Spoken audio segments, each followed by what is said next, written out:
So I do life skills every day because I'm a broke boy who can't afford to just use the farm only. But over the past year plus, I've basically just held on to my platinum field tickets that I've been getting. It's gotten to the point where I had about 75 on me. So after doing platinum fields pretty much daily for the past couple months, I decided to make my own video about it. Now, I did look into a lot of resources on how to bin max getting things out of platinum field. And just like all those resources, about 80% of this information is pretty much going to be the same of what you heard if you've looked into platinum fields before. However, there are a few things that I wish the other guides would have told me or mentioned, so that's why I decided to make my own video. Ironically, Miso actually released his video on the day I decided that I was going to make a video on this, so I kind of held off a little bit out of respect. So before getting into the run itself, let's talk about setup and prep. So if you don't know, how to get platinum field tickets is just by doing life skills. It's just an RNG if you get one while you're doing it. There are two types of platinum fields. The most profitable one is going to be the first one on top, the one that does foraging on it. And that is all because the level 30 skill on foraging called Green Thumb. If you do not have level 30 foraging, you hold tickets until you do. This buff allows you as a single person to clear the map out twice of all its foraging. The other requirements that I would say are absolute is to have a foraging tool that has basic rewards plus and super armor on gathering. You will also do a little bit of logging and mining, so you do want super armor on those too. And you do want to do this solo because you don't want anybody else picking your herbs. Yes, you can get more map resets with other people, but it will be nowhere near as profitable. Oh, I would also say to try to have at least 60 durability on your foraging tool so you don't really have to repair mid-run. You can repair through your pet during the run, so it's not like a deal breaker to not. It's just something I prefer to do. Personally, also, you can just get by with a purple tool with the proper stats on it. Legendary and relic, yes, they are good, but they're also costly. A couple notes is while you're in platinum fields, you do not use life skill energy, but you also don't gain experience. So keep that in mind. So I do have a set character that I do run this on. That is my abandoned swiftness time to hunt gunslinger. And the reason why I do that is because I am full swiftness and I have 3 movement skills, so I'm able to go around the map fast. On top of that, I also do put on the betrayal set. This comes in useful for killing mobs while you are transporting materials where you can't attack. None of these are required, but they're pretty useful. So I would just say pick a swiftness class that you have. Otherwise, just throw on spirit absorption.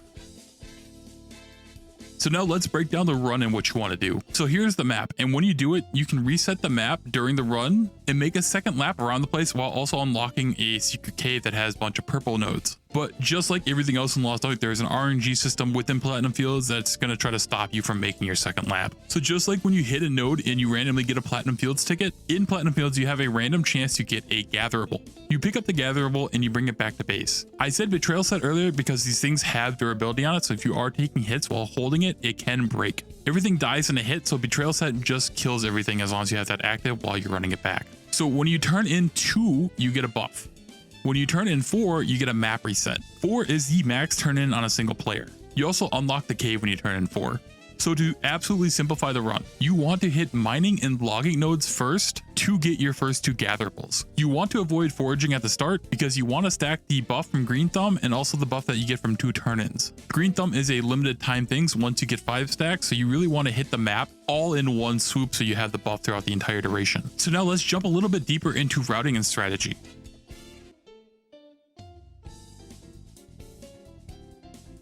So it is only at light, cypress trees, and pure white herbs that have a chance of dropping the gatherables. This is information I missed and failed to mention, which is why in the video in the background you will see me tapping pretty much anything. So general strategy is to open the map at the start, search for these types of nodes, and then pick a route that has the most of these in and just target those. I pretty much have a set route that I go. So let's take a look at the map.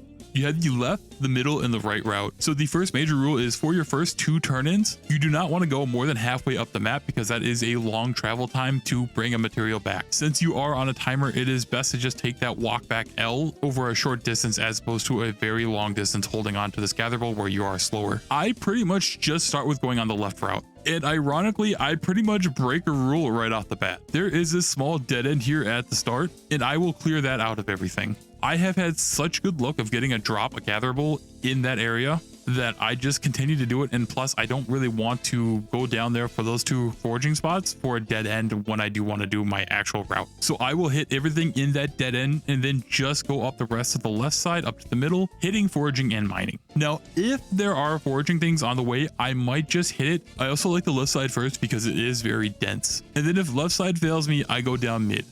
The right side has a lot of dead space, especially with that bridge, so it is just less to gather and more travel time. So say you're only a few nodes in and you get a gatherable drop. personally, I leave it there, or if it is in that side little pocket with a dead end, I will bring it to the main road and leave it there. From there, I will finish the rest of the side unless I get a second gatherable drop, or that is my second gatherable drop. Because if you go the rest of that route and you don't get a gatherable drop, you're going to have to make that trek back to base anyways. So you're going to save a little bit of time by either coming back and picking it up because you never got another gatherable, and so you can just pick this up on your way, or you just get another gatherable and you're done and you didn't waste any steps regardless.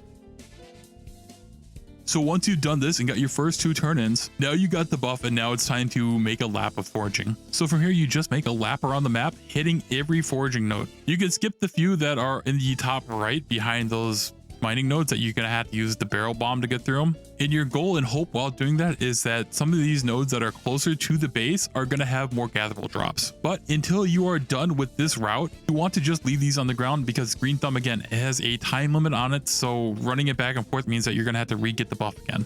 So after you finish that route and you wipe the map out of foraging, you want to turn in 2 more gatherables for a map reset and also to unlock the cave. So once you turn in 2 more and get the reset, you just do the same thing. You make a loop around the map.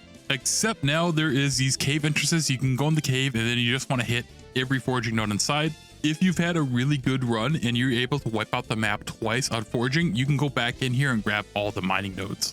And that's it. That's the entire run. But there are a few tips and things that I want to note before wrapping things up.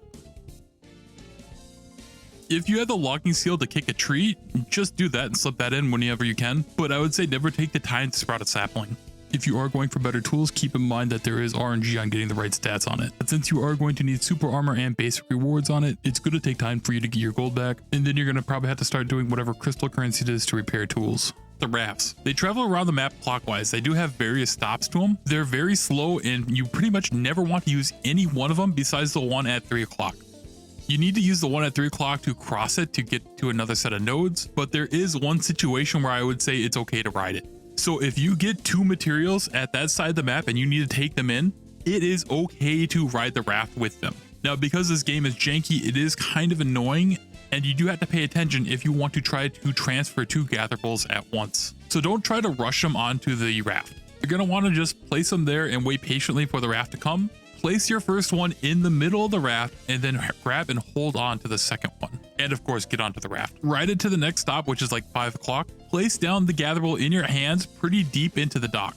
Then go grab your other one before the raft leaves. Now, the reason why I say put the gatherable in the middle of the raft and then also place down the one deep in the dock is because you are hitting G to pick these things up, and you don't want to place it too close to one another that you accidentally grab the wrong one. If you leave that material on the raft, it is gone forever. Once that raft leaves the visual map, it's gone. You're not going to beat that raft at 7 o'clock. If you are slow and at least on the raft, at least you can come off at 7 o'clock. You will just lose a little time for it. But as long as you are calm and placing things down at the right spots, you will have more than enough time to do this and transfer 2 materials at once. You could also just mouse click 2 if you're worried about picking up the wrong one when you're trying to double transport. You only have 1 material on that right side and you want to transfer that over, you're probably going to be faster or just break even on time just by walking it as opposed to waiting for the raft.